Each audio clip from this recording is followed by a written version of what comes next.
আসসালামু আলাইকুম সবাইকে স্বাগত জানাচ্ছি। আমরা আছি অ্যাডভান্স ইংলিশ স্ট্রাকচার নিয়ে। আর আজকে আমরা আলোচনা করব 52তম পর্ব। আজকে আমরা কথা বলবো এমন সকল বাক্য নিয়ে, যে সকল বাক্যে দেরি না করে কোনো কিছু করা শুরু করো বা কোনো কিছুর জন্য নেমে যাও এই অর্থে ব্যবহার হয়।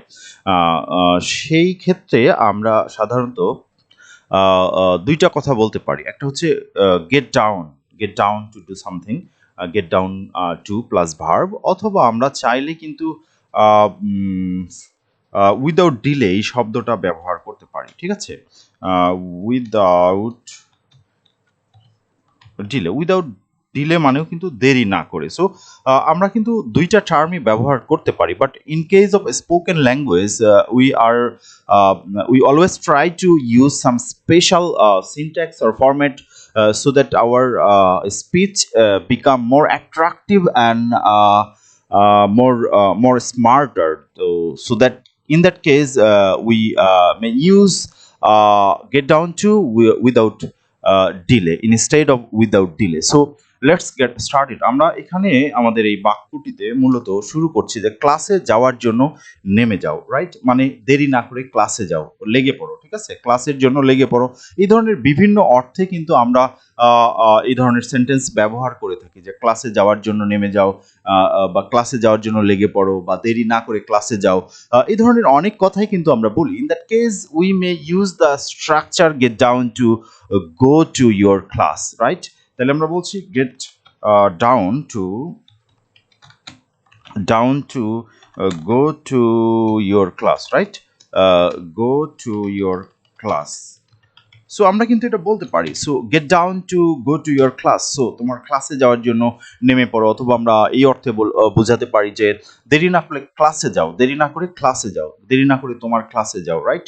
বাট আমরা কিন্তু at the same time we can make that sentence in other using other sentence like sentence structure like go without delay, right?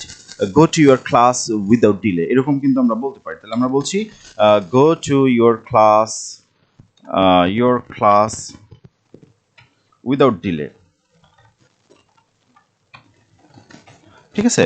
Without delay মানে দেরি না করে। আমরা ডিরেক্টলি কিন্তু এই টার্মটাও ব্যবহার করতে পারি। সো উইদাউট ডিলে, অথবা আমরা যদি এটাকে স্মার্টার করতে চাই তাহলে সেক্ষেত্রে আমরা বলতে পারি gate down to go to your class, gate down two go to your class. So we aren't be confused about that both structure.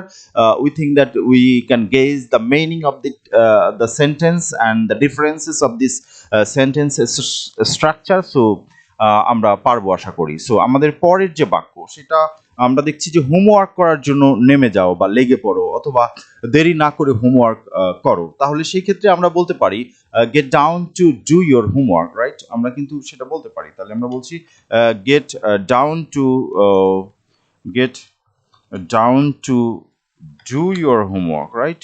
Your homework. So দেরি না করে, হোমওয়ার্ক এটা মূলত একটা শব্দ। আমরা একটু খেয়াল করব যে হোমওয়ার্ক একটা শব্দ। So get down to do your homework, gate down to go do your homework, দেরি না করে হোমওয়ার্কের জন্য লেগে পড়ো, বা দেরি না করে হোমওয়ার্ক করো, রাইট? এই ধরনের অর্থে কিন্তু আমরা এটা ব্যবহার করতে পারি, gate down to do your homework. অথবা আমরা বলতে পারি do your homework without delay, do your homework without delay, এটাও কিন্তু আমরা বলতে পারি। So both are right as per sentence structure, and we may use both of them, but we'll try to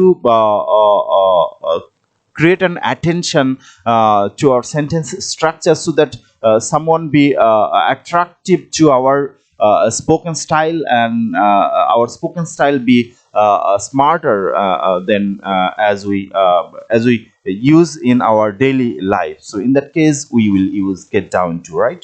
So ভোজন করার জন্য নেমে যাও বা লেগে পড়ো, বা দেরি না করে ভোজন করো বা খাওয়া শুরু করো। ঠিক আছে? ভোজন করো। সো আমরা ব্রেকফাস্ট বলতে পারি, ডিনার বলতে পারি, whatever we want to tell about we may use the term. So আমরা এটা যদি ব্রেকফাস্টের কথা বলি তাহলে আমরা বলবো get down two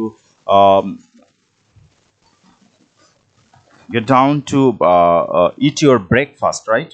So get down to eat আমরা বলতে পারি eat। at the same time we can use have, right? So have or take আমরা ব্যবহার করতে পারি। So both among all the word are right for that meaning actually. So আমরা take ও বলতে পারি, so all are right. So আমরা বলছি get down to eat your breakfast, your breakfast, right?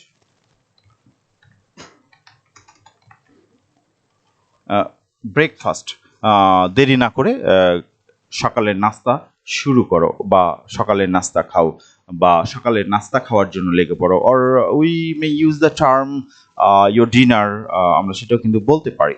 প্রকল্পের কাজ করার জন্য নেমে পড়ো অথবা দেরি না করে প্রকল্পের কাজ শুরু করো বা প্রকল্পের কাজের জন্য নেমে পড়ো, লেগে যাও, এই ধরনের অর্থে কিন্তু আমরা এই সেন্টেন্সটি ব্যবহার করি। So in that case we may use get down to do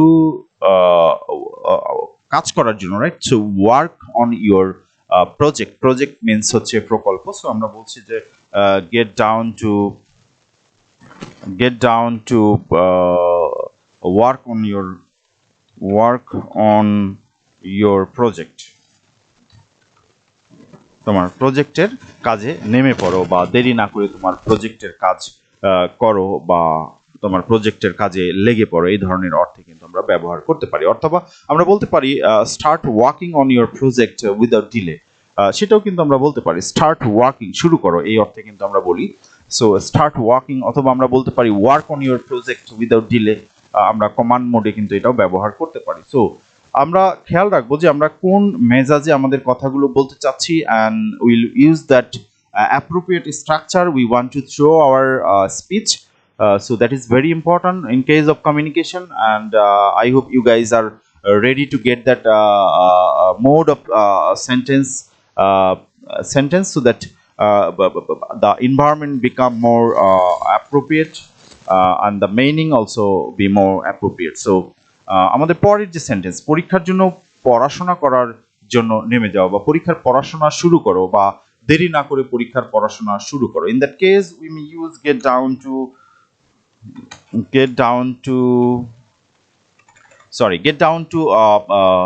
পড়াশোনা, সেক্ষেত্রে আমরা বলছি স্টাডি, রাইট? সো স্টাডি মানে পড়াশোনা, স্টাডি ফর ইউর এক্সাম, তোমার পরীক্ষার জন্য, তাহলে আমরা বলছি for your exam, right? So your exam, তোমার পরীক্ষার জন্য পড়াশোনায় লেগে যাও। অথবা আমরা বলতে পারি study for your exam without delay, আমরা in case of ordering mode আমরা এটা কিন্তু ব্যবহার করতে পারি। অ্যাট দ্য সেম টাইম আমরা এটা বলতে পারি starting, right? Starting for your exam without delay, আমরা এটা কিন্তু ব্যবহার করতে পারি। সো আমরা হয়তো বিভিন্নভাবেই বলতে পারি, বাট আমাদের একটি এক্সপ্রেশনই ব্যবহার করতে হবে এই ক্ষেত্রে, আর আমরা যে কোনো একটি সঠিক বলে মনে করি সেটি ব্যবহার করব। আমার আরাম করার জন্য নেমে যাও বা আরাম করা শুরু করো বা রেস্ট করা শুরু করো, গেট ডাউন টু রিল্যাক্স আমরা বলতে পারি। So get down to relax, আরাম করার জন্য লেগে পড়ো বা নেমে যাও, আরাম করা শুরু করো, আমরা এই অর্থে রিল্যাক্স বলতে পারি, রেস্ট বলতে পারি। সো আমাদের পরের যে বাক্য, সেখানে বলছি ছুটি উপভোগ করা। সো ছুটি উপভোগ করা এর ইংরেজি হচ্ছে এনজয় ভ্যাকেশন, অথবা আমরা এনজয় ইয়োর ভ্যাকেশন এটা বলতে পারি। সো ইন দ্যাট কেস আমরা ব্যবহার করব gate down to enjoy your vacation, right? Your vacation, তোমার ছুটি উপভোগ করার জন্য নেমে যাও বা ছুটি উপভোগ করা শুরু করো, বা এরকম আর কি। সো আমরা এটাও বলতে পারি। অথবা স্টার্ট এনজয়িং ইয়োর ভ্যাকেশন, সেটাও কিন্তু আমরা বলতে পারি start enjoy your vacation without delay, right? আমরা দেরি করা ছাড়াই এরকম কথা কিন্তু বলি বা বলে থাকি। বন্ধুদের সাথে কথা বলার জন্য নেমে যাও বা কথা বলা শুরু করো, দেরি না করে বন্ধুদের সাথে কথা বলা শুরু করো, সেই ক্ষেত্রে আমরা বলতে পারি gate down two talk to your friends, right? Get down to talk to your friends, অথবা start talking to your friends without delay, আমরা এটাও কিন্তু বলতে পারি, যেটা আমরা আগে থেকেই বলে এসেছি। আর পরের যে বাক্য, সেখানে আমরা খেয়াল করি, এখানে বলা হচ্ছে খেলনা নিয়ে খেলা করার জন্য নেমে যাও। সো খেলনা নিয়ে খেলা করা, get down to play with your toys তাহলে আমরা বলছি গেট ডাউন টু প্লে, খেলা শুরু করো, দেরি না করে খেলা শুরু করো। কি নিয়ে? With your toys, with your toys, choice, right? মানে খেলনা সমূহ নিয়ে বা খেলনা নিয়ে, রাইট? আচ্ছা, অথবা আমরা বলতে পারি start playing without delay with your toys. আমরা কিন্তু এরকমও বলি বা বলে থাকি, বলতে পারি। সো আমাদের পরের যে বাক্য, সেখানে দেখছি যে সিনেমা দেখার জন্য নেমে যাও। তাহলে আমরা কি বলবো? Get down to watch the movie, right? So get down to watch your movie, watch the movie, right? অথবা আমরা বলতে পারি start watching the movie without delay, হ্যাঁ, দেরি না করে সিনেমা দেখা শুরু করো বা সিনেমা দেখার জন্য নেমে যাও। What ever we want to express, we can express, and the homework is here. আমরা যদি আমাদের হোমওয়ার্ক নিয়ে কথা বলি, তাহলে এখানে কয়েকটি বাক্য আমরা দেখানোর চেষ্টা করছি। সেটা হচ্ছে, দেরি না করে তোমার কাজ শেষ করো, দেখা হবে, দেরি না করে আসবে, দেরি না করে চিকিৎসকের সাথে দেখা করো, দেরি না করে বিমানবন্দরে যাও, দেরি না করে পুলিশকে খবর দাও। So all the sentences are on basis of that structure we already discussed earlier. So I think you guys will be able to translate this sentence into English, and please comment it out on the comments box. And please subscribe to our channel, and share this channel with your friends and family, so that they can also be benefited from these channels. Thank you. So assalamu alaikum.